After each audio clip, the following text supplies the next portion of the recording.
स्वकथामृतं तप्तजीवनं कविभिरीडितं कल्मषापहं श्रवणमङ्गलं श्रीमदाततं भुवि गृह्णन्ति ते भूरिदा जनाः. Till now you have been hearing to a very good discourse on the life and teachings of Swami Ramakrishnanandaji in Tamil by our dear Gautamanandaji. He has told you many important incidents of the life of Swami Ramakrishnanandaji. So we will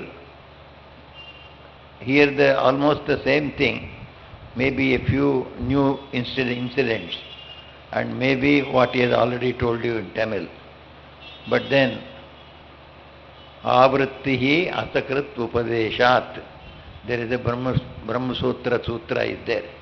In the Brahma Sutra, one aphorism is avrittihi asakrit upadeshat. To understand a great subject, you have to receive it, you have to hear it again and again. There is nothing wrong in it. So we can hear second time also the same incident. There is nothing wrong. With this background, we shall try to know something about the life and teachings of Swami Ramakrishnanandaji. We will start with an incident. Whether Gautamanandaji had narrated it before I came, I don't know. He got interested in learning Persian. Did you mention this one? So, the intent of his learning Persian was, there were some very good Sufi sayings and songs which Swami Vivekananda used to read, sing, and others also used to sing, full of Vedantic import. So he was charmed by those ideas. To know those ideas in the very original, he was learning Arabic. He was already a master of Sanskrit, English, Bengali, and he was learning this Arabic. And so he neglected the duty that he was to do for his Guru. So, as he has already told you, Sri Ramakrishna was not happy. He warned him. After all, learning Arabic is a lower learning. In Sanskrit, they call all the secular learning, science, arts, humanities, computer science, IT science, organizational, MBA, all these things, they all come under apara vidya. It is all lower knowledge. It has not much to do with your real life. It does not belong to the higher knowledge which makes you a God. Sa para yaya tad aksharam adhigamyate. That higher knowledge is that which makes you know your divine nature. So all this MBA, all this IT knowledge, all the doctorates from all the universities, has it made any one single person know that he is divine, that he is the child of God, that he is ready to renounce everything for the sake of God? No. So this is lower knowledge. Lower knowledge will not change your life. The higher knowledge, apara vidya, yayatad aksharam adhigamyate, that knowledge through which you know that infinite, immutable, unchanging Brahman that you are. That is there. So this learning of Arabic, Sri Ramakrishna pointed out to him, is only aparavidya. Serving the Guru, tadvidhi pranipatena pariprashnena sevaya. Seva is one of the three ingredients of higher knowledge. You go to the Guru, then you salute him. Just fall at his feet, pranipata, pranipatena. Then sevaya, serve him. And then when he is pleased, pariprashnena, then you ask the questions and he will answer. This is the method of learning the higher knowledge. It is not going to the university, sitting in the classroom, one after another the lecturers come and go. You don't know the name of the lecturer also, and a subject you never study at all. This is not the way of the higher knowledge. Higher knowledge is one Guru, and surrender yourself to him completely, day in and day out, and whatever falls from his mouth is the word of God, word of Vedas. So one should follow. Then only one gets the real fruit of higher education, that one is the soul, not the body and the mind. We are the infinite souls, part and parcel of infinite God. We are children of God. We are God's ourselves. So this knowledge Shashi was learning from Sri Ramakrishna. In the meanwhile, he got this distraction. The apara vidya of learning Arabic attracted him. Immediately Sri Ramakrishna corrected him. No, stop it. And then we also tell many of our students, don't do this. They go on doing it even after we tell them 100 times. If teachers tell, they do it 100 times. If parents tell, they tell 1,000 times. They don't care at all. But the power of Sri Ramakrishna was so much. One word was enough. Immediately he took all the books of Persian he was reading, threw it into Ganga. Forgot about it. This must have happened somewhere in 1884, 85, or maybe in 86. Up to 1897 he came. That means 11 years he never touched that book again. Once given up, once and follow. Only after coming to Madras he started again the intellectual culture.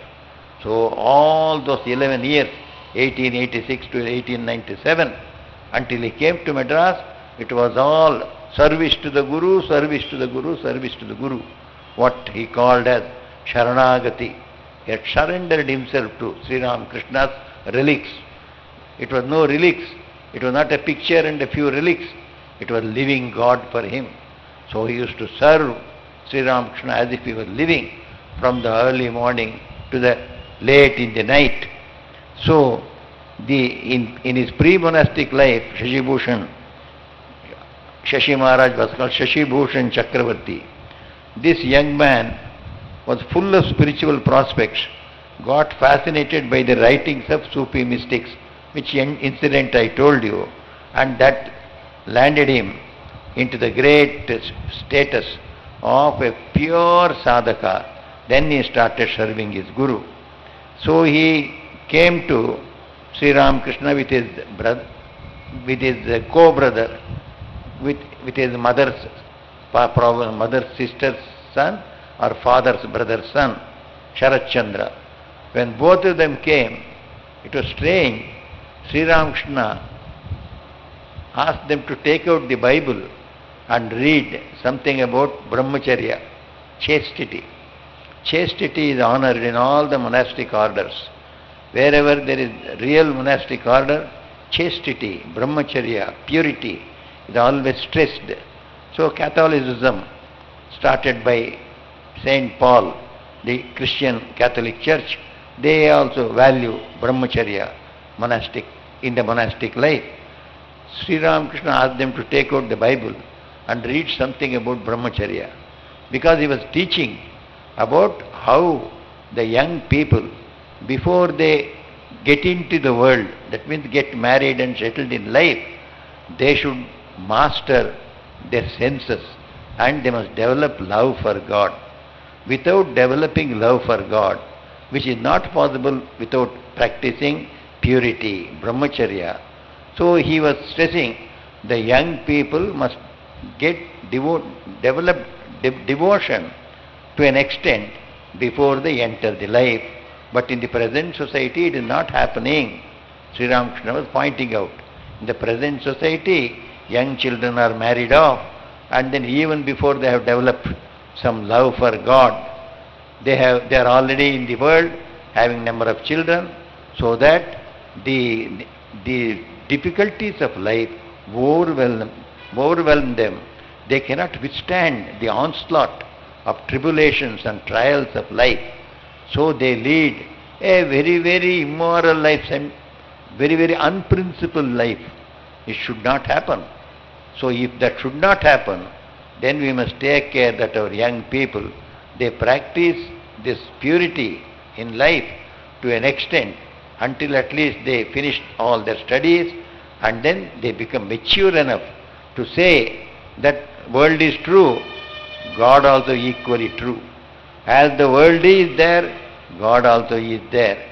As the laws of the world I have to master to lead a very happy life here, I must also know the laws of the inner world, which is called religion. I should know something about religion also. So before we enter the world, before our young people take up responsible positions in society, they should have known that God is true and we are all part and parcel of God. God is in our own heart and God is attainable by good moral life. Good moral life means we must have truthfulness in our life, honesty in our life, selflessness in our life, purity in our life, and tremendous faith that God is true and our souls are true. We are spiritual beings is true and we are part and parcel of God is true.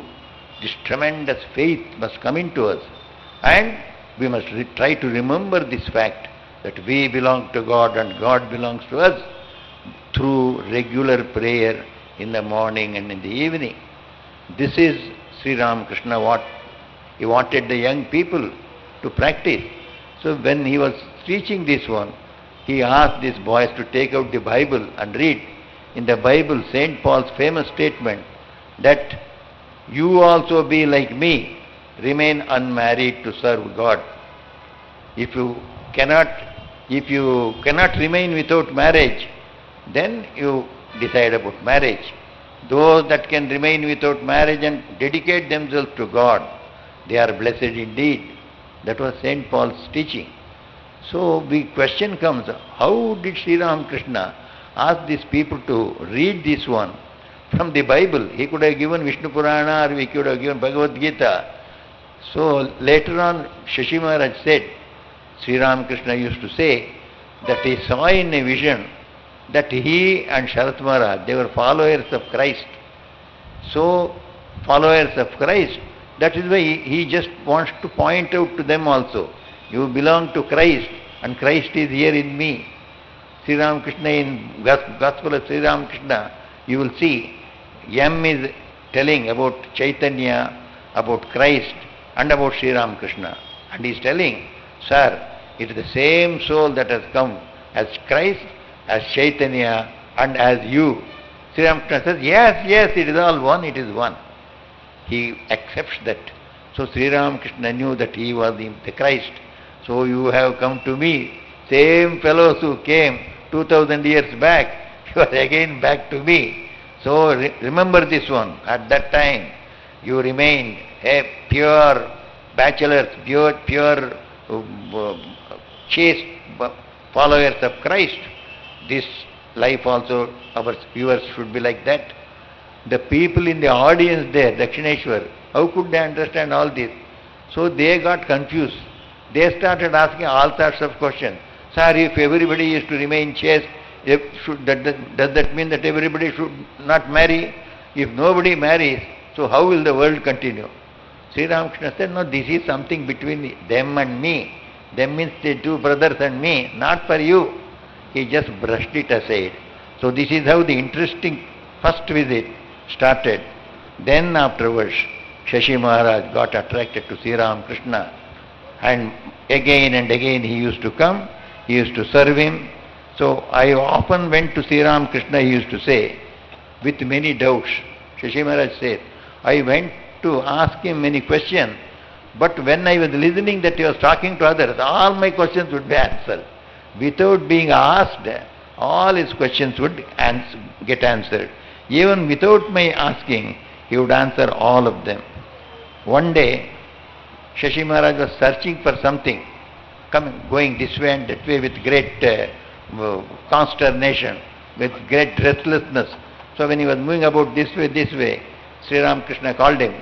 What you are searching is this, is this, is this. Immediately he realized that the only search in his life was only to know God, which was he who had come in the form of Sri Ramakrishna. That was impressed so strongly in his mind. Later on, he made realization of Sri Ramakrishna as the highest Brahman became the aim of his one goal of his life.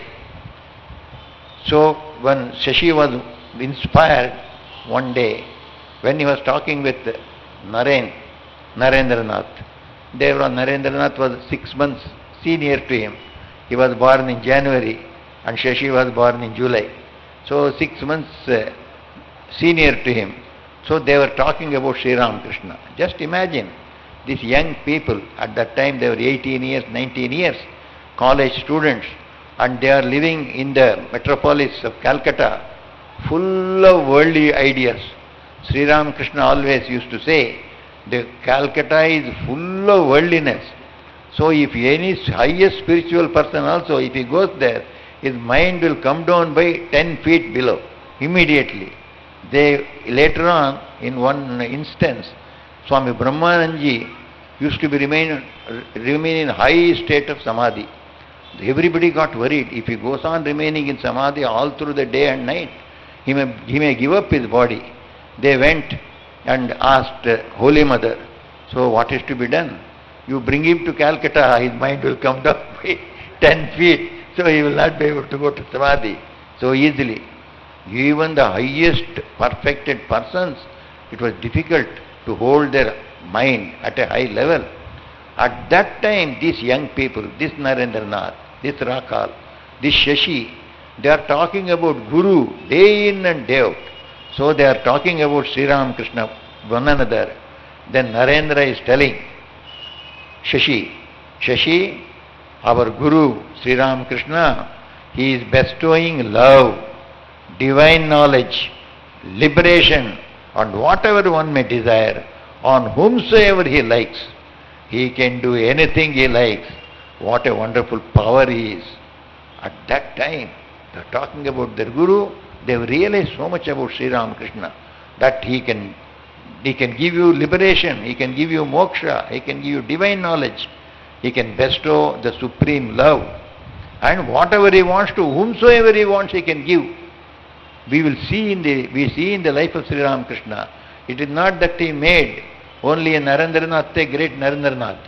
He made even a drunkard and a sinner, Girish Chandra also, as equal to Swami Vivekananda.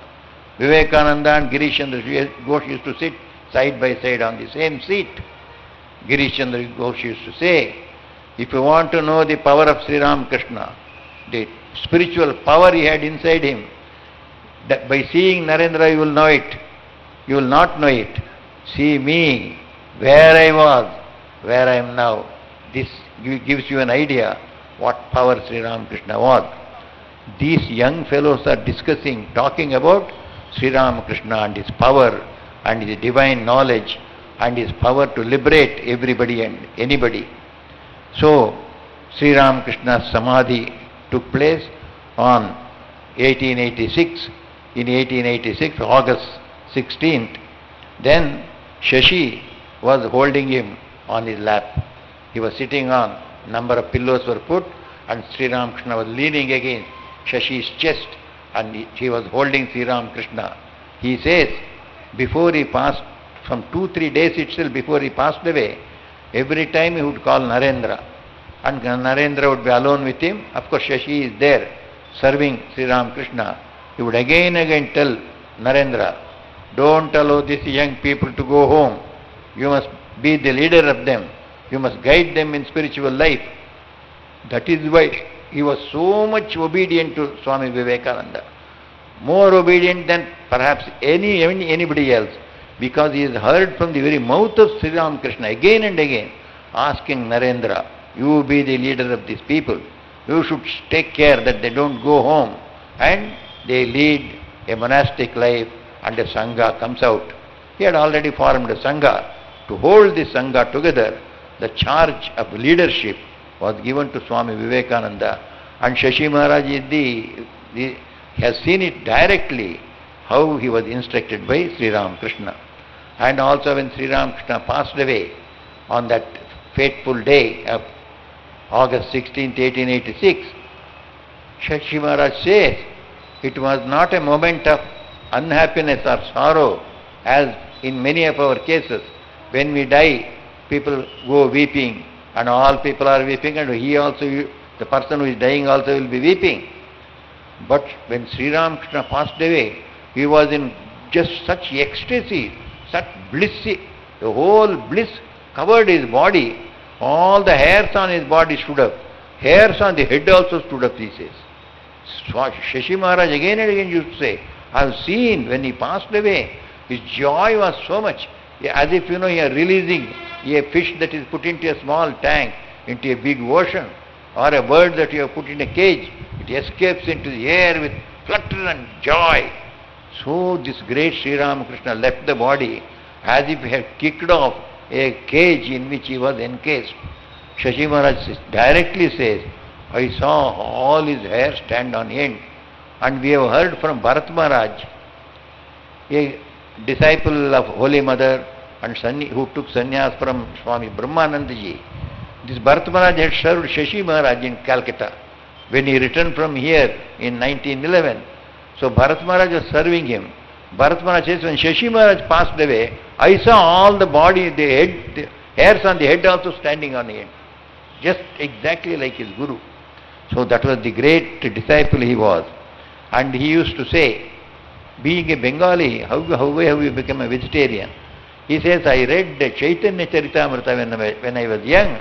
Immediately I decided I will be like Chaitanya. Chaitanya did not take any non-vegetarian.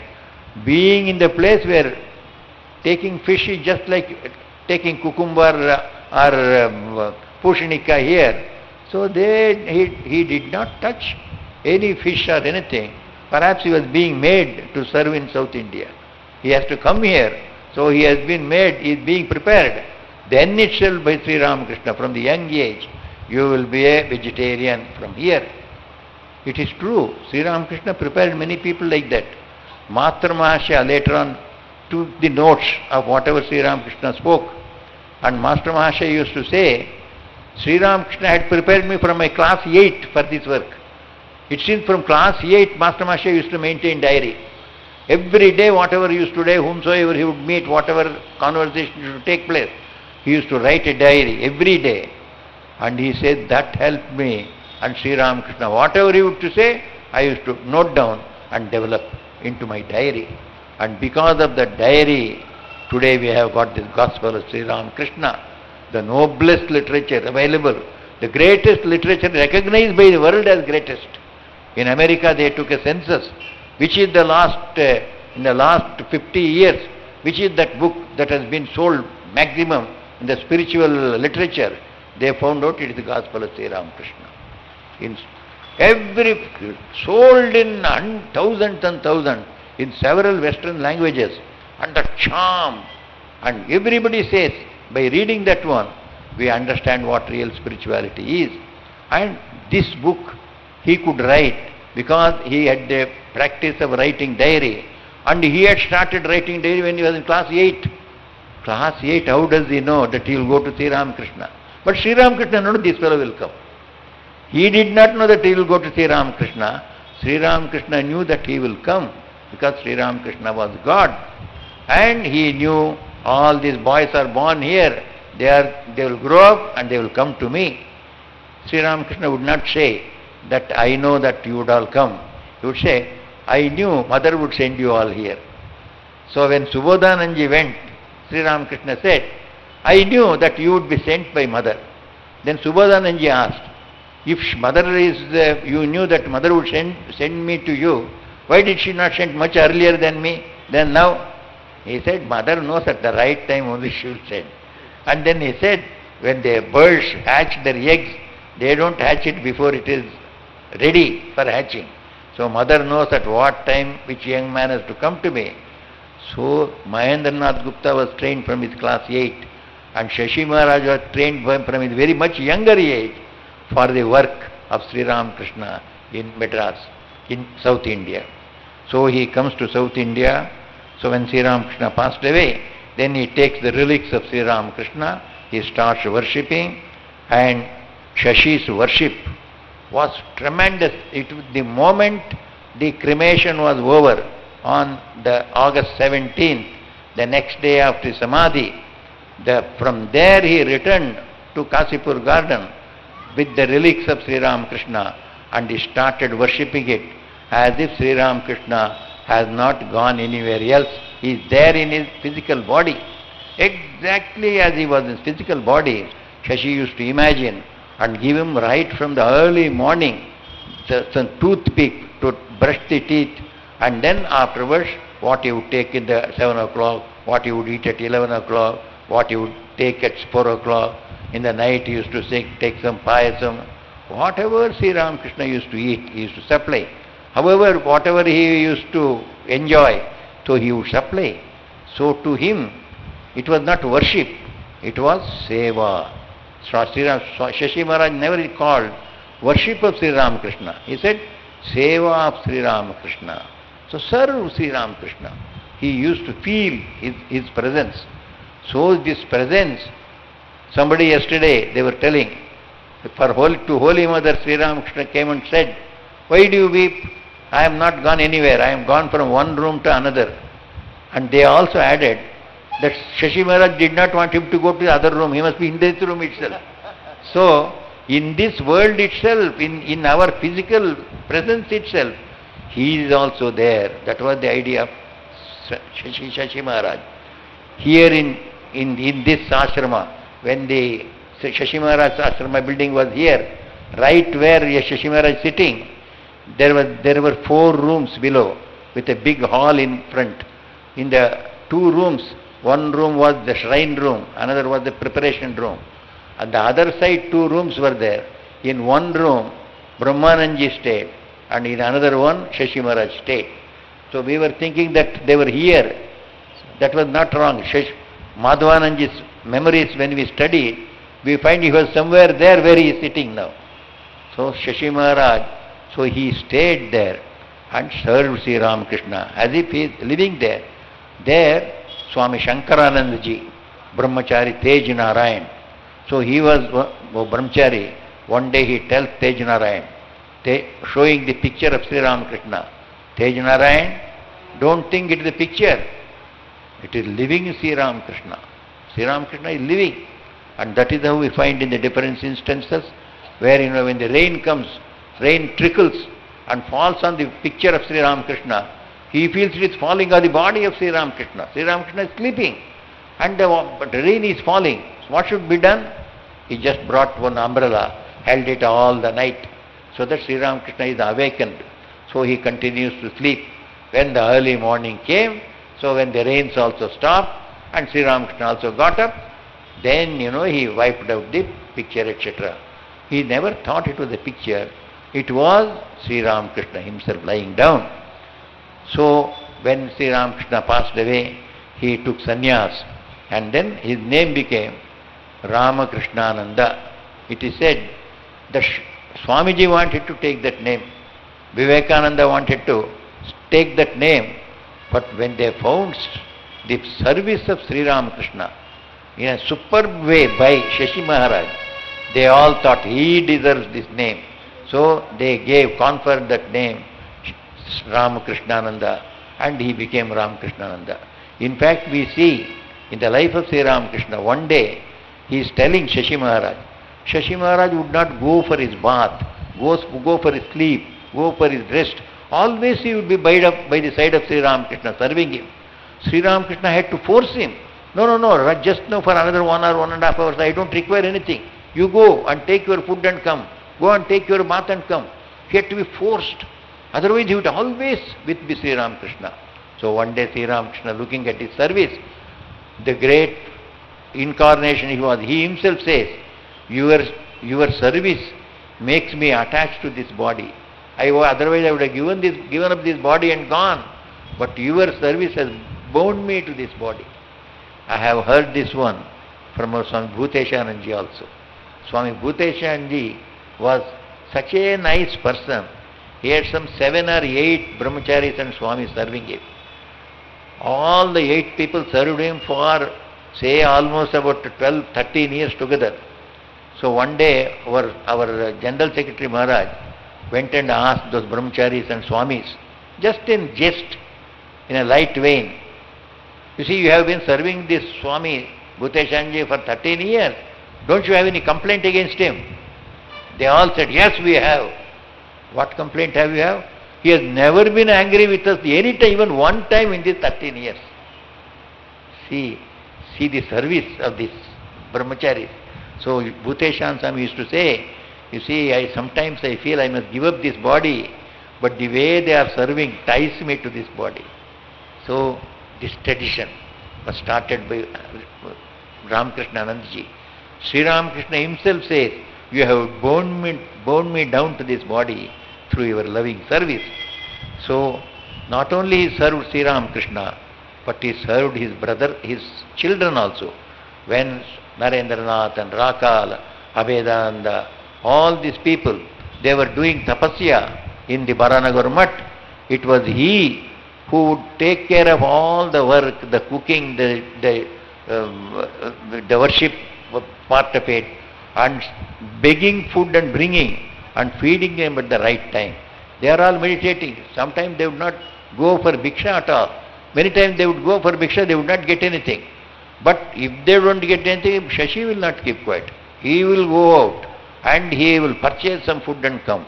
And at one time, when there was no way of getting any money for even purchasing some food, he took up a part-time teacher's job as a monk of the Ramakrishna order. And he used to work for 2-3 hours in a school in Baranagar. And out of that money, he spent it on feeding these swamis who were all meditating in Baranagar Mutt. That was how he served Sri Ramakrishna children. So he never asked from Sri Ramakrishna anything except once. Once, Shashi prayed to Sri Ramakrishna, "Oh Lord, please give me a piece of land in Baranagar." So why this piece of land? He says, I search and search and search. There is no flower at all. Without flower, how can I do your puja? So without flower, I feel very bad. So the only way is I will cultivate and grow enough flower and worship you. Please give me a piece of land. So he asked the piece of land only to give it back to Sri Ramakrishna in the form of a flower garden. So this was Shashi Maharaj. Another time, he had told Sri Ramakrishna himself once, when nothing was there in the ashram was struggling for existence here in Madras, he told Sri Ramakrishna, "You may give me any amount of trouble, I am not going to beg from anybody. Whatever comes up on its own, I will give you, and I will also eat. I will not go and beg for myself, and for you also."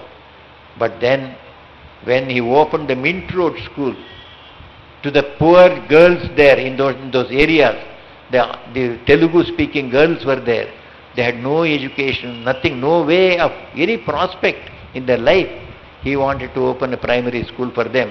When he opened it, to collect money for that one, this person who said, "I will not beg even for my Gurudev or for myself," he went with a box from door to door to serve the children of Sri Ramakrishna. That was the ideal of service he has shown to us. You may not have anything for you, that doesn't matter. But for the sake of others, you should be able to go and beg. So that great ideal he set up in his life. And he was such a serious man. To understand his seriousness, only you have to understand what were his hobbies. His hobby was higher mathematics. Higher mathematics, even when you give all the facilities of college and professor and library and everything, they will not pass well. They don't work higher mathematics. He used to work higher mathematics problems to have pleasure of passing time. So the higher mathematics was his, and also logic.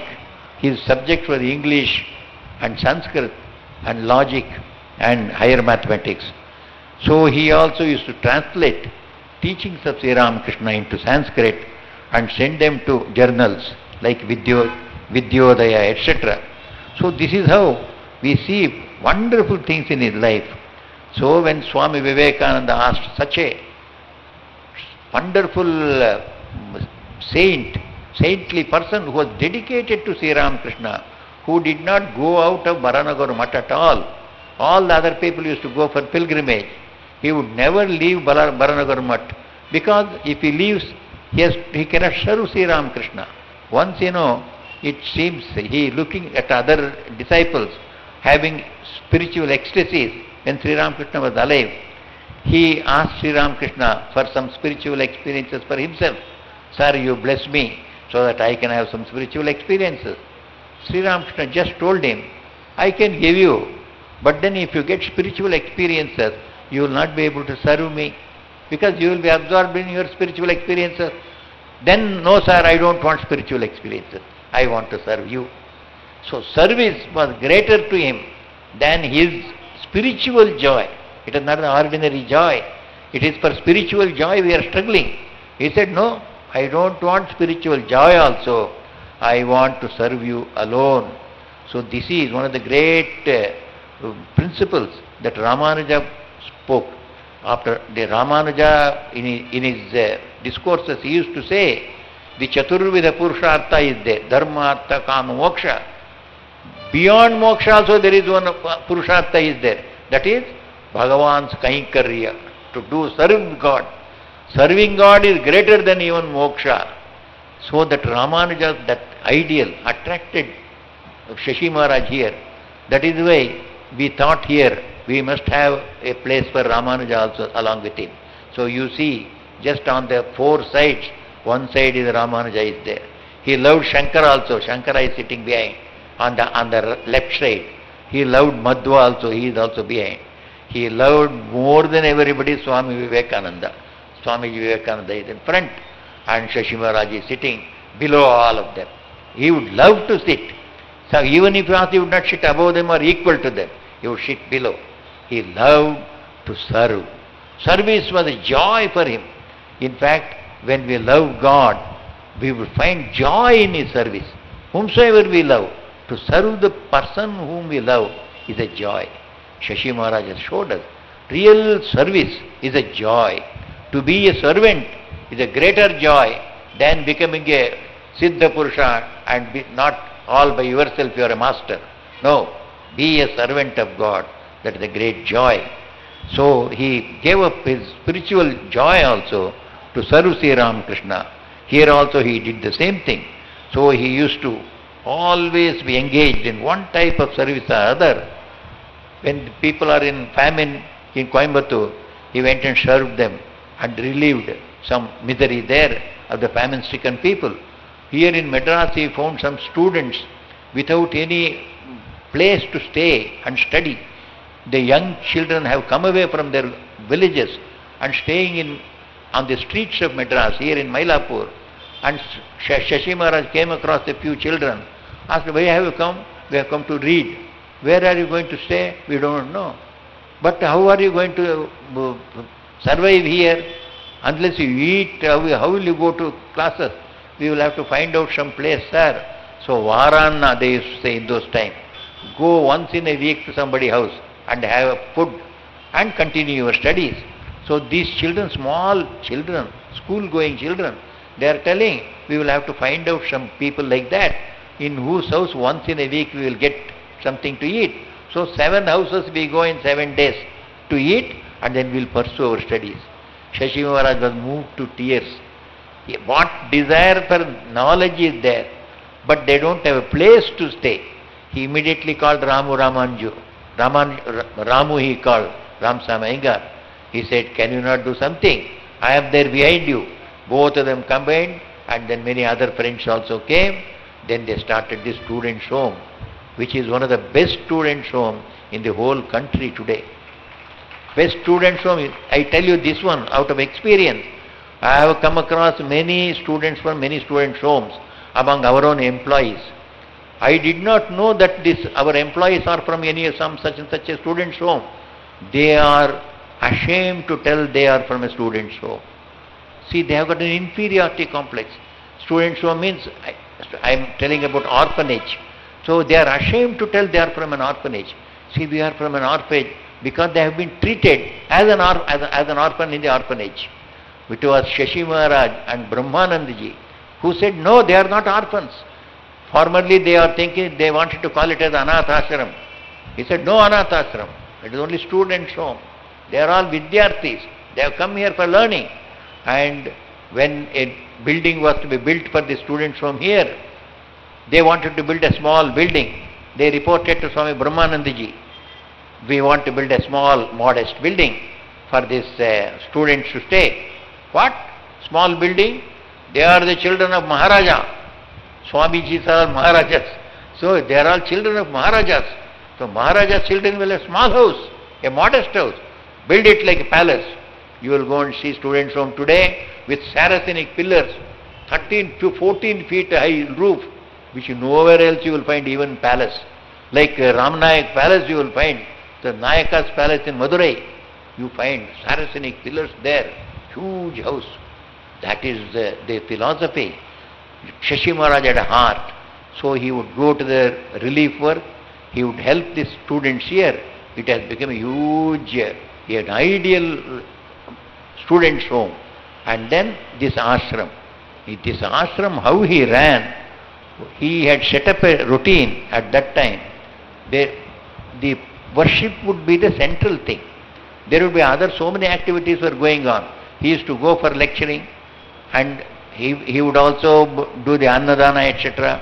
And therefore, of course, he would help the students' home, educational work, and so many activities were going around. But the main thing was the puja. 4 times puja would be there, and the brahmacharis also would have to be there. He started at that time.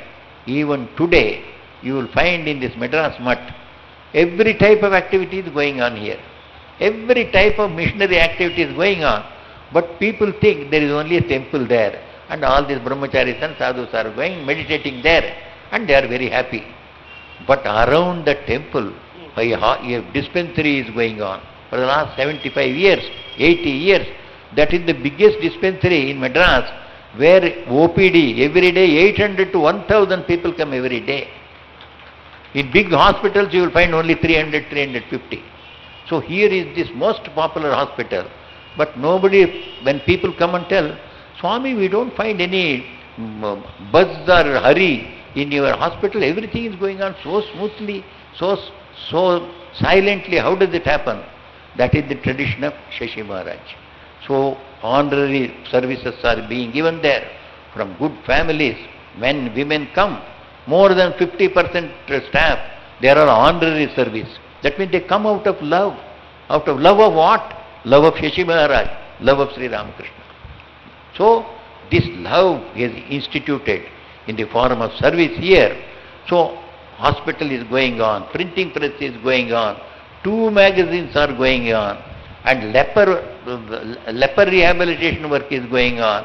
The night classes for 1500 students are going on.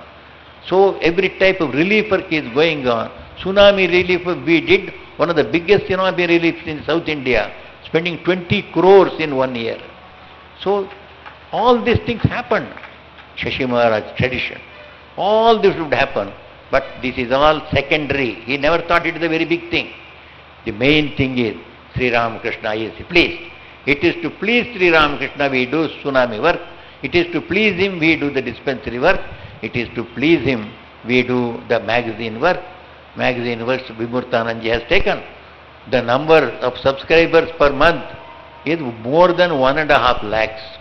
So when he wants to celebrate 1,25,000, it has gone to already 135,000. So then he said, you stop, let us go to 150. So we are about to celebrate 150, it has gone to 156 now. It does not stop somewhere. Shashi Maharaj's power, Guru Maharaj's grace is carrying us on and on. So we can go on telling many things like this, but I have to close somewhere. So I will come to the last part of Shashi Maharaj's life. So Shashi Maharaj brought 2 great people to come to South India and sanctify South India. These 2 people were Swami Brahmanandaji and Holy Mother Sharda Devi. Especially about Swami bringing Sharda Devi, I will have to tell you one instance. So Sharda Devi he wanted to bring to south. And you know Sharda Devi would never travel alone. There would be about minimum 8 people with her.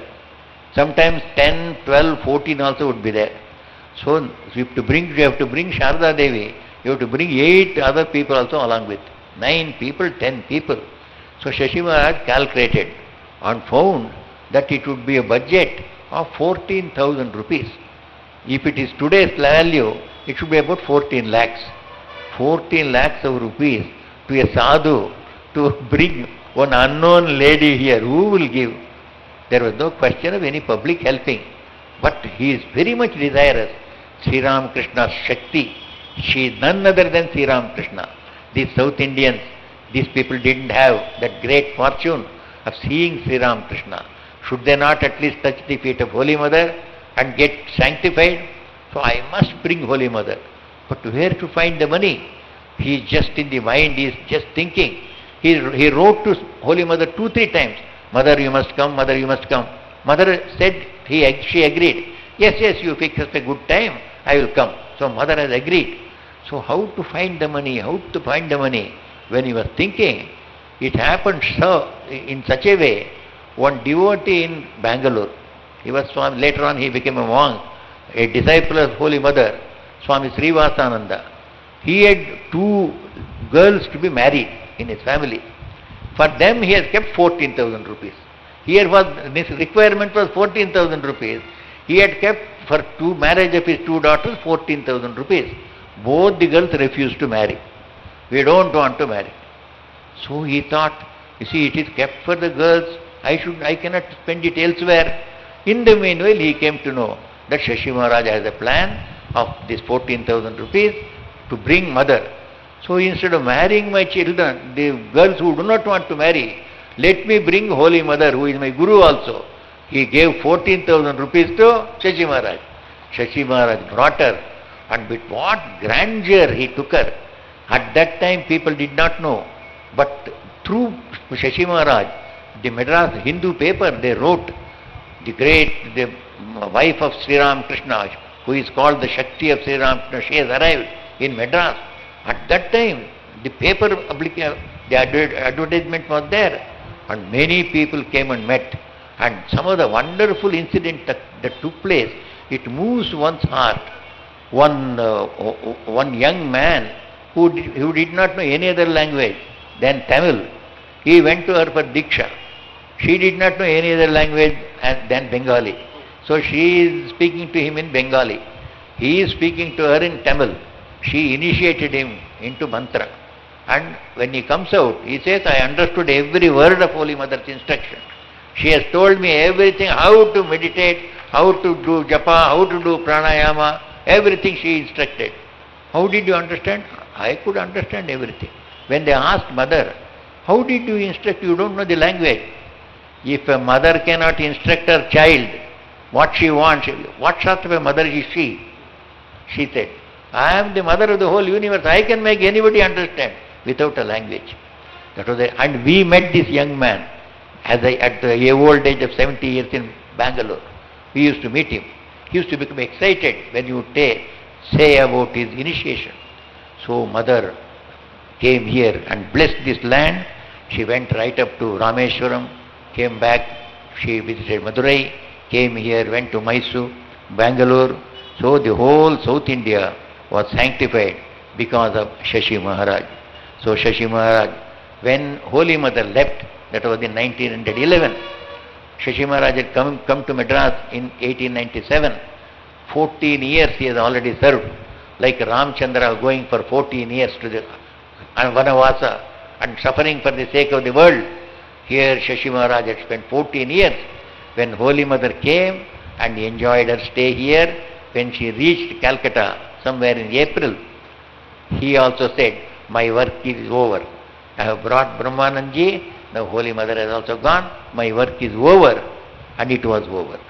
So he left this place, went to Calcutta, and he passed away. What a glorious death. Kamalatmananji has told you. When the Vaidyas asked, the Vaidyas, they have got their own omens, good omens. for a dying person. So if a dying person sees tulsi plant or cremation ground in the dreams, it is good for him. So he will pass away peacefully. So he was asking the Vaidya there, the Ayurvedic doctor who was treating him, when he was asking him, "Sir, do you see tulsi or cremation ground, etc. in your dreams?" He said, "Why should I see tulsi or cremation ground? I see Sri Ramakrishna, I see Holy Mother, I see Swami Vivekananda, I see Yogananda who passed away, and I see Dakshineshwar." This was Swami Ramakrishnananda. And before he passed away, some 2 days back, he had a great desire that he should see Mother. Mother was there in Jairambati, some 100 kilometers away. But Mother did not want to come because she knew she would not be able to bear that pain of separation when her child would pass away. She sent her divine vision. So it is a fantastic thing. And Shashi Maharaj felt the presence of Mother.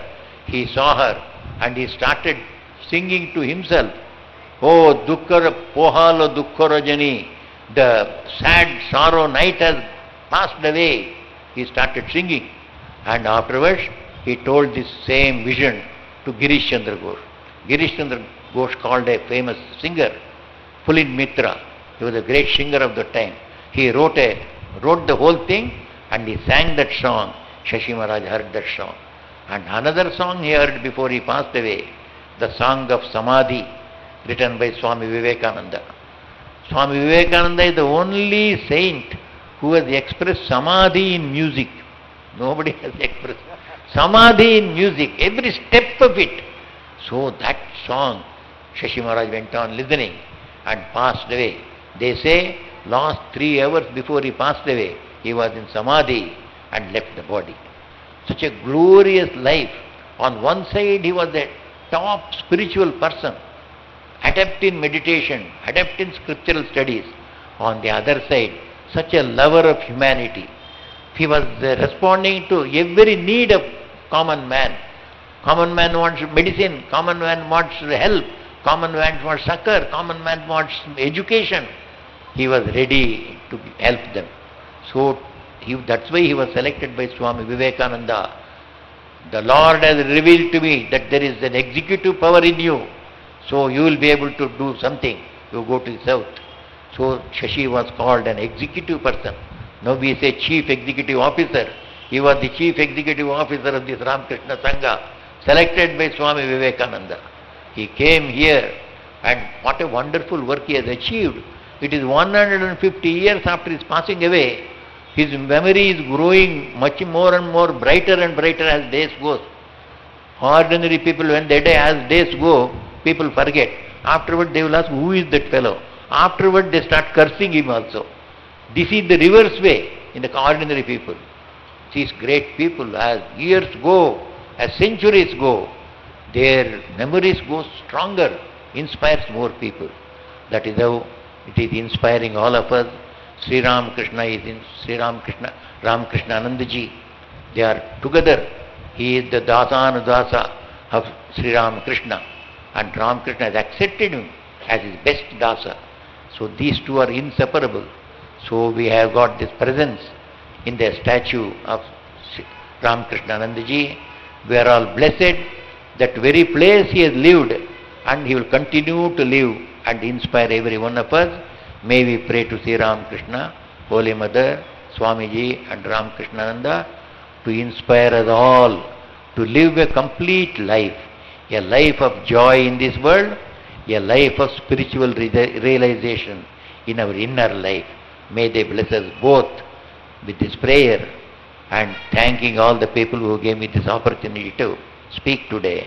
I close my speech. Thank you very much.